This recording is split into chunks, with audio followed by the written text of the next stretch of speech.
Hello fellow YouTuberians, this is Night Hunter and I wanted to make this video to share this moment.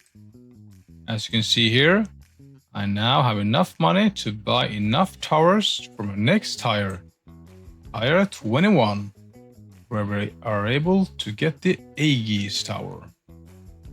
This will be fun. After that we're gonna buy 24 of these towers, max them out, and see how far those will carry us. Let's start. As you can see, I have 7.9 Q. James Bone only had 1 Q. So we should have enough money to buy all the towers we need. As you can see here, due to my upgrades, we get way more than 10,000 towers. Just watch these numbers. Watch here.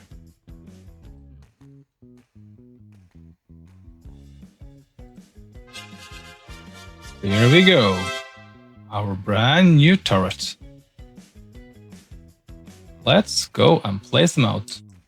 Now we need from 60 to 181 million towers.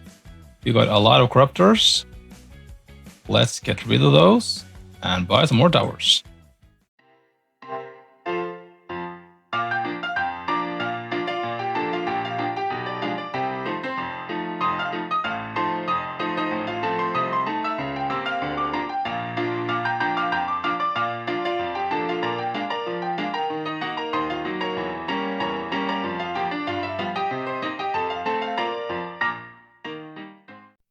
And there we go, 24 Aegis towers.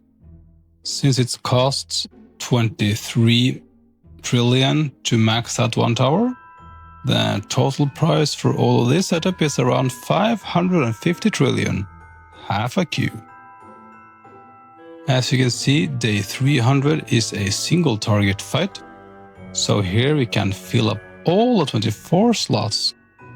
That's so we can do the most amount of damage to the mob, and we don't have to worry about making sure that the mob sticks to one side, which is the case for Multimob fights.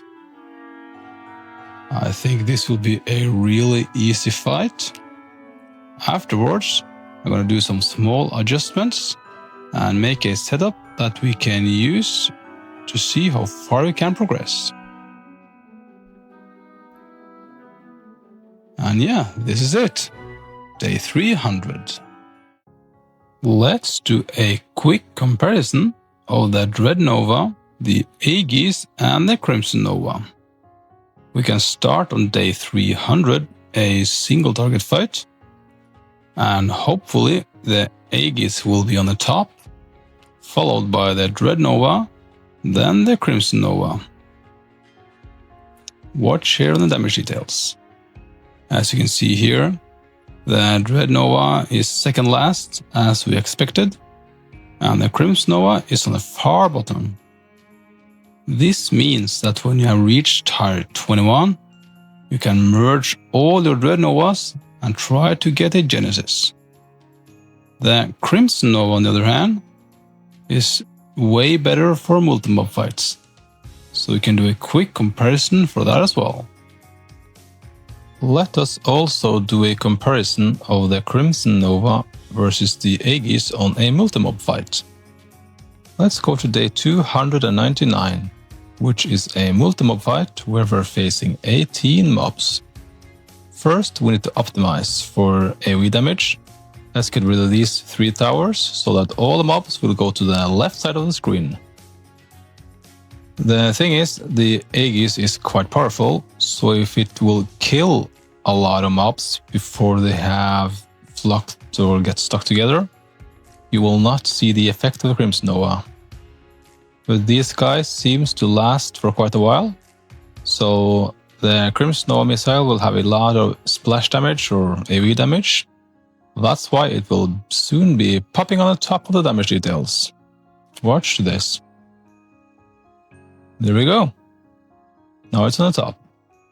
So the Crimsonnova is a AoE tower, which is really nice for Multimob fights.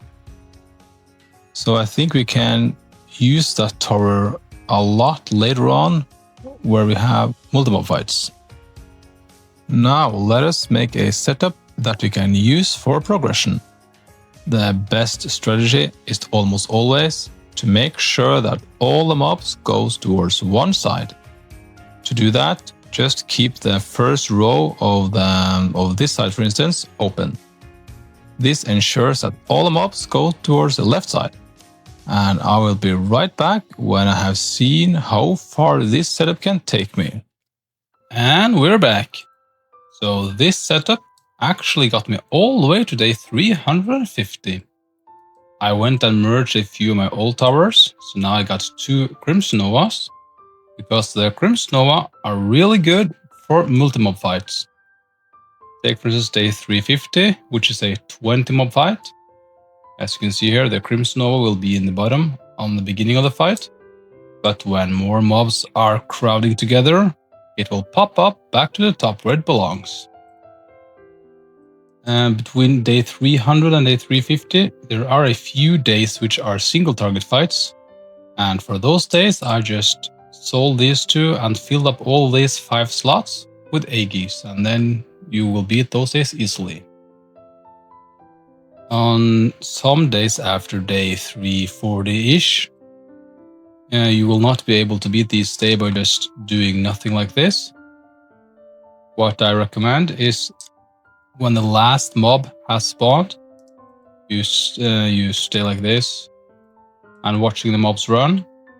And when the last mob has spawned, then just fill up this row with Aegis towers. You have to wait for the last mob to run this direction. If not, it will go here. And if you've got 1 or 2 mobs on this side, it will ruin the damage for the Crimsonnova.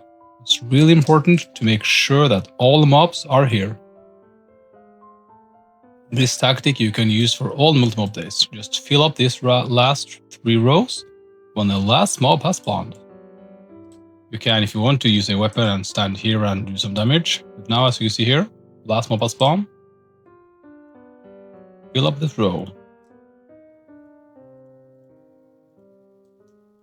If you want to, be a Jedi Knight and attack them. That can also help you to progress. Like this.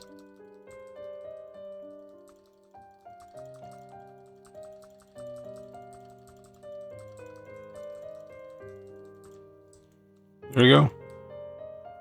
Okay, so this is a tactic to reach day 350 with only these towers. I think this is it for this video. Stay tuned, like, subscribe, and I will tell you how to progress further. Thank you guys for watching. Have a nice evening.